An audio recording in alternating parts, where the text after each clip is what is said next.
Hello po mga kabahay, good afternoon po sa inyo lahat. At nandito po tayo sa may Eastland Heights.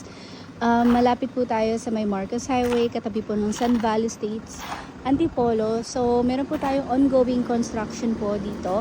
And mag-update lang po ako last time, siguro last 2 months ago.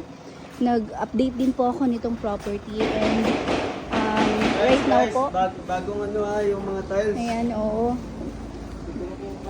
Saan pong apak, sir, dito? Ito. Ayan, para makapag-apak-apak tayo ng konti. Tapos balikan na lang natin mga ilang kasama natin yung buong team. So, ang ganda na, oh. Hala, ang ganda ng property, mga kabahay.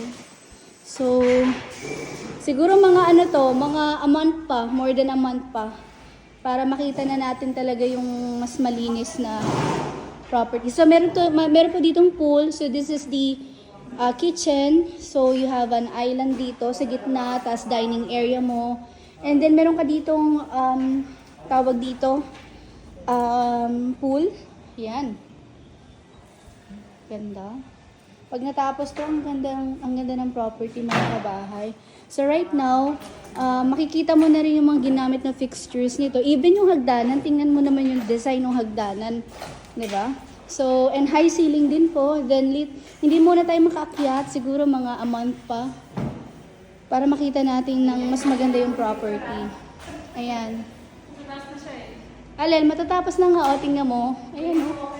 Hanggang doon. Tapos may roof deck din dun, eh, o. Para makita mo, o. Yung view.